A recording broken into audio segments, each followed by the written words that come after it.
Muy buenos días a todos, hoy es sábado 8 de agosto y esta mañana vamos a estar compartiendo en Isaías capítulo 22 versículos 1 al 25. Se los leo. Profecía acerca del valle de la visión. ¿Qué pues te sucede para que con todo lo tuyo hayas subido a las azoteas? Oh tú llena de bullicio, ciudad turbulenta, urbe desenfrenada, tus muertos no fueron muertos a espada ni muertos en guerra. Todos tus oficiales huyeron juntos, sin arcos fueron apresados, todos los que se encontraron en ti fueron prendidos juntos, a pesar de que habían huido lejos. Por esto he dicho, dejen de mirarme, lloraré amargamente, no insistan en consolarme por la destrucción de la hija de mi pueblo. Porque este es día de alboroto, de atropello y de confusión de parte del Señor, Dios de los ejércitos, en el valle de la visión, para derribar las murallas y gritar a las montañas. Elam ha tomado la aljaba, Siria ha irrumpido con carros, Kir ha desnudado el escudo, y ha sucedido que tus más hermosos valles han quedado llenos de carros y los jinetes se han ubicado junto a las puertas. Ha sido quitada la defensa de Judá. En aquel día pusieron la mirada en las armas de la casa del bosque. Vieron que eran muchas las brechas de la ciudad de David, y recogieron las aguas del estanque de abajo. Contaron las casas de Jerusalén y demolieron casas para fortificar la muralla, e hicieron una represa entre los dos muros para las aguas del estanque antiguo. Pero no has puesto la mirada en el que ha hecho esto. No han visto a aquel que hace mucho tiempo lo produjo. Por tanto, en ese día, el Señor Dios de los ejércitos convocará al llanto, al duelo, a raparse la cabeza y a ceñirse de cilicio. No obstante, he aquí que hay regocijo y alegría, se matan vacas y se deshuellan ovejas, se come carne y se bebe vino. Comamos y bebamos, que mañana moriremos. Esto ha sido revelado a mis oídos de parte del Señor de los ejércitos. Ciertamente este pecado no les será perdonado hasta que mueran, ha dicho el Señor, Dios de los ejércitos. Versículo 15. Así ha dicho el Señor, Dios de los ejércitos. Anda, ve a ese mayordomo, a Sebna, administrador del palacio, y dile, ¿qué tienes tú aquí? ¿O a quién tienes tú aquí, para que hayas labrado aquí un sepulcro para ti, como los que labran sus sepulcros en los lugares elevados, a los que esculpen su morada en la peña? He aquí que el Señor te arrojará con violencia. Oh hombre poderoso, Él te asirá firmemente, y te enrollará bien como a un ovillo, para lanzarte a una piedra espaciosa, a una tierra espaciosa. Allá morirás, y allá quedarán tus carros espléndidos, vergüenza de la casa de tu Señor. Yo te depondré de tu puesto y te eliminaré de tu posición. Sucederá en aquel día que yo llamaré a mi siervo Eliakim, hijo de Hilquías. Lo vestiré con tu túnica y lo ceñiré con tu cinturón. En sus manos entregaré tu autoridad, y él será el padre de los habitantes de Jerusalén y de la casa de Judá. Pondré sobre su hombro la llave de la casa de David. Él abrirá y nadie cerrará. Él cerrará y nadie abrirá. Yo lo clavaré como estaca en lugar firme, y será un trono de honra para la casa de su padre. De él dependerá toda la gloria de la casa de su padre, la prole y la posteridad, y todos los utensilios, hasta los más pequeños, desde las fuentes ceremoniales hasta todas las tinajas. En aquel día, dice el Señor de los ejércitos, cederá la estaca que estaba clavada en lugar firme, se romperá y caerá. La carga que se colgó de ella será destruida, porque el Señor ha hablado. Esta es la palabra del Señor. Venimos meditando estos días acerca de las profecías que estaba pronunciando Isaías. Anunciaba juicios que implicaban la destrucción de ciudades y la matanza de miles de personas. Vimos profecías en contra de naciones paganas, en contra del reino del norte, Israel, y hoy nos toca el pueblo de Judá. Uno pensaría que, de entrada, Judá sería distinto al resto de los pueblos que los rodeaban, porque estamos hablando de Judá, la casa de David, esa tribu donde nacería el Salvador. Estamos hablando de personas que experimentaron la bondad de Dios, la misericordia de Dios.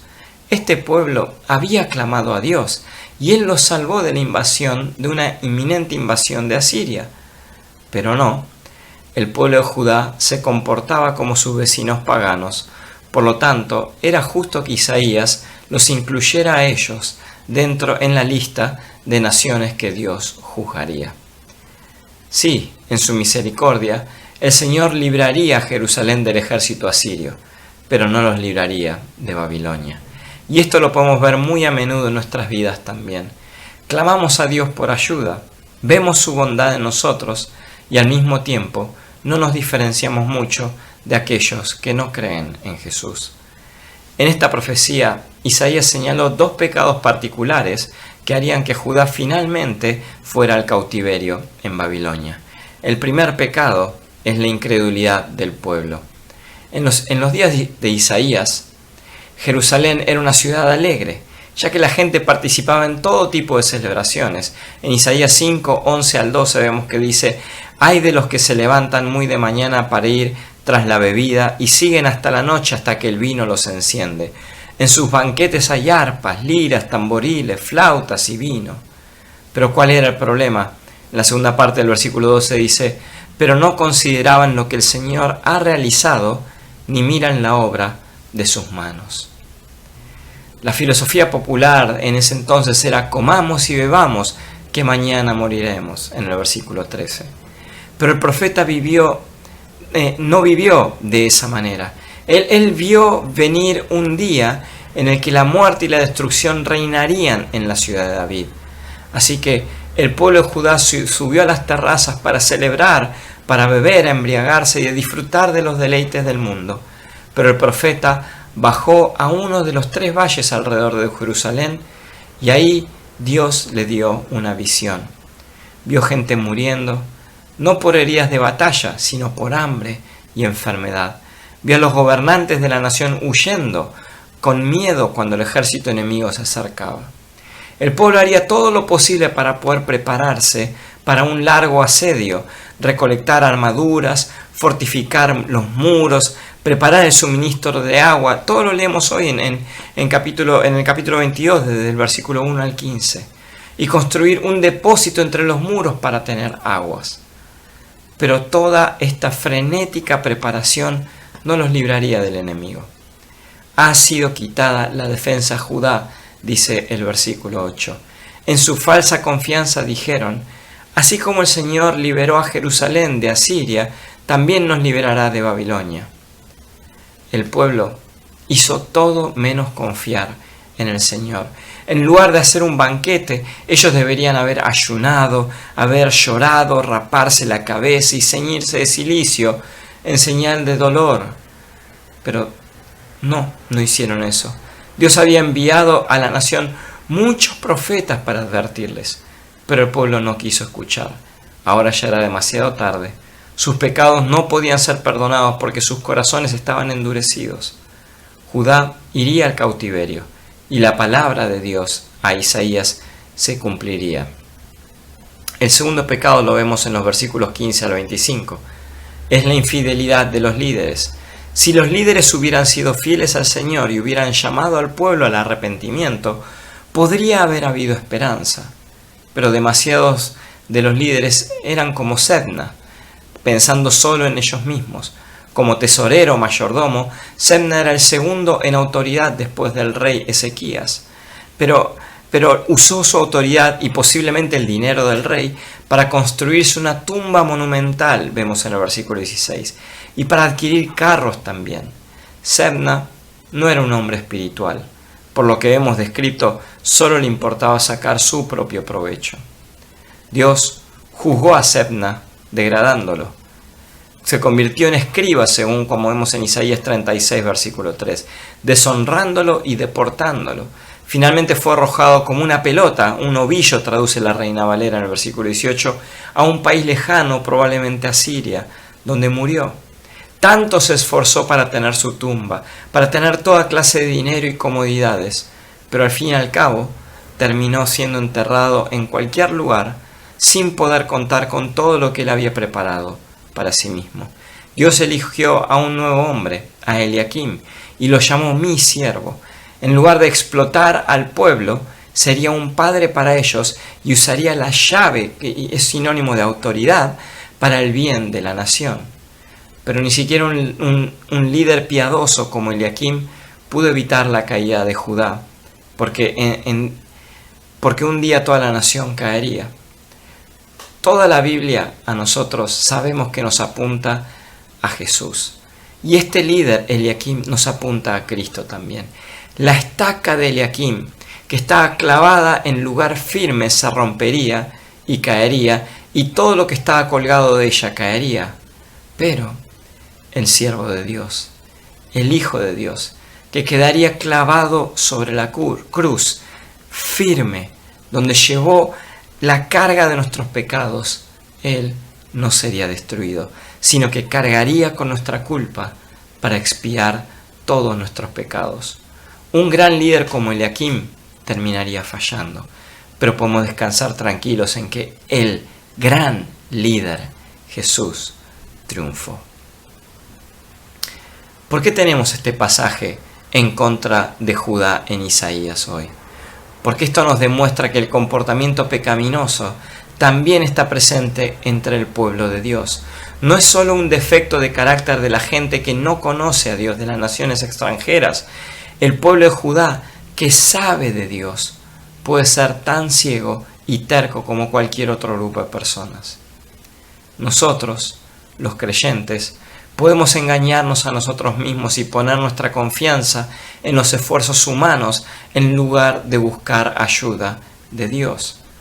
Podemos tener demasiada confianza y regocijarnos por lo bien que hicimos los negocios y nos protegimos del mal, tal como el pueblo de Judá, y olvidar que Dios es en realidad la única fuente de protección real. Incluso importantes líderes espirituales y políticos, como Sebna, pueden encapricharse con su propia importancia y no servir a Dios o a su pueblo. Esta es una clara advertencia para los líderes empresariales, líderes eclesiásticos, educativos, líderes políticos, líderes que tenemos tanto en nuestra iglesia como en el país. Dios sabe a quién estamos sirviendo nosotros realmente. Él sabe en el corazón de cada uno de estos líderes a quienes están sirviendo. Si es como Sebna, se están sirviendo a uno mismo o si estamos sirviendo a Dios. Y hoy nos dice que no sigamos el camino de Sebna. No vivamos para conseguir lo que nosotros queremos.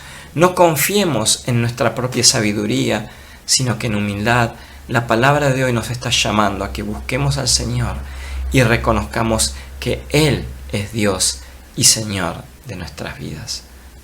Oremos. Señor amado Padre, en esta mañana pudimos ver en Isaías esta profecía acerca de la destrucción que vendría a tu pueblo, a Judá.